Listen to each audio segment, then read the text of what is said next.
Assalamualaikum warahmatullahi wabarakatuh. Jumpa lagi dengan saya, Yohansa Rasid, di mata kuliah Komponen Elektronika. Pada perkuliahan hari ini, kita akan menjelaskan tentang komponen-komponen elektronika. Pengertian komponen elektronika adalah benda yang menjadi bagian mendukung suatu alat elektronik yang dapat bekerja sesuai dengan kegunaan, mulai yang menempel langsung pada papan rangkaian maupun yang tidak menempel langsung pada papan rangkaian. Komponen elektronika terdiri dari satu atau lebih bahan elektronika yang terdiri dari satu atau beberapa unsur materi yang jika disatukan akan menjadi suatu desain rangkaian yang diinginkan dan dapat berfungsi sesuai dengan fungsinya masing-masing.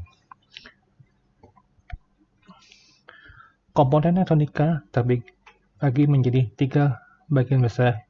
Yang pertama adalah komponen penunjang, merupakan komponen pelengkap dan tidak harus ada.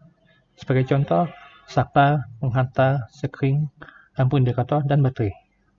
Untuk kelompok yang kedua adalah komponen pasif, merupakan komponen yang tidak dapat dengan sendirinya membangkitkan tegangan atau arus.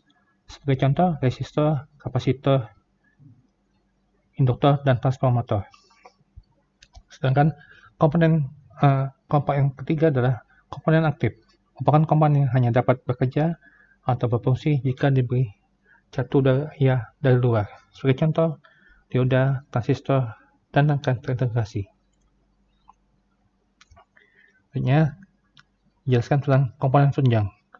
Komponen penunjang terdiri dari yang pertama adalah saklar, di mana saklar adalah sebuah perangkat yang digunakan untuk memutus dan menghubungkan jaringan listrik. Saklar pada dasarnya adalah alat penyambung atau pemutus jaringan listrik. Ini digunakan pada jaringan arus kuat maupun pada arus lemah. Selanjutnya adalah sekring.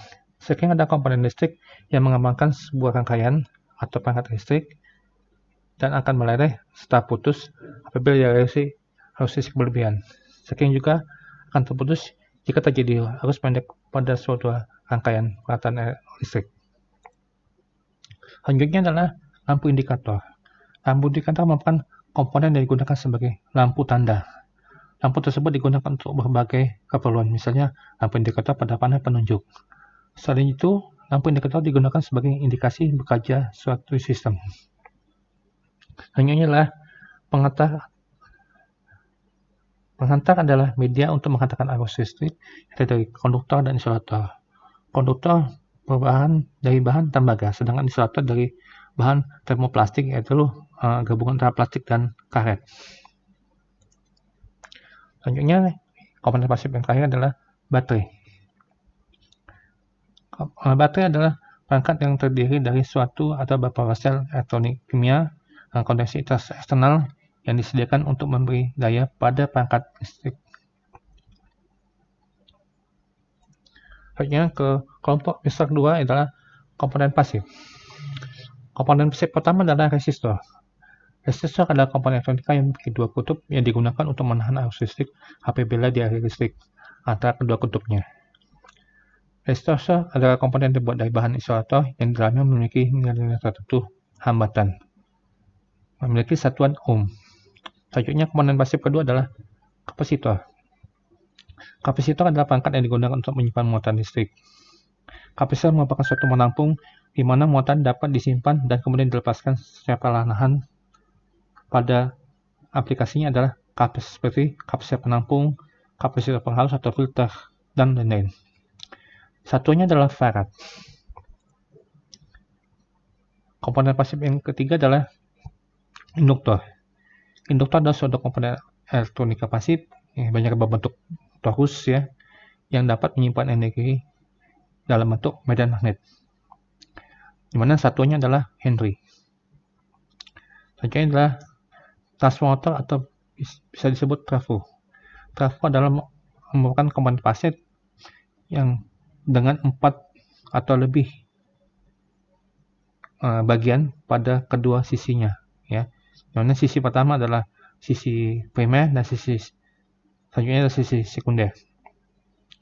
Transformator digunakan untuk mengubah tegangan bolak-balik pada sisi primer menjadi tegangan bolak-balik pada sisi sekunder, di mana terjadi penurunan tegangan. Transformer juga digunakan sebagai transformasi impedansi. Selanjutnya, kelompok yang ketiga adalah komponen aktif. Terdiri dari yang pertama adalah dioda.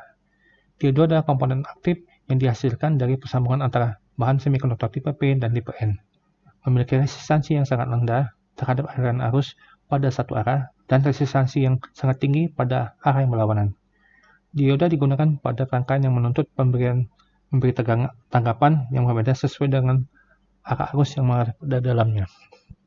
Selanjutnya, komponen aktif yang kedua adalah transistor. Transistor merupakan komponen yang penting dalam dunia elektronika modern, di mana pada rangkaian analog, transistor digunakan sebagai amplifier. Dalam rangkaian digital, transistor digunakan sebagai saklar kecepatan tinggi, dan juga pada elektronika digital digunakan sebagai logic gate dan memori. Selanjutnya, komponen aktif yang terakhir adalah rangkaian terintegrasi atau disebut IC. Rangkaian integrasi adalah rangkaian kompleks yang dibuat pada suatu irisan kecil silikon, di mana pada rangka irisan silikon itu memuat 10 hingga 100.000 perangkat aktif. Biasanya kebanyakan adalah transistor dan dioda. Di mana rangkaian integrasi ini sekarang telah banyak menggantikan rangkaian diskrit konvensional. Demikianlah paparan saya tentang komponen-komponen media. Terima kasih.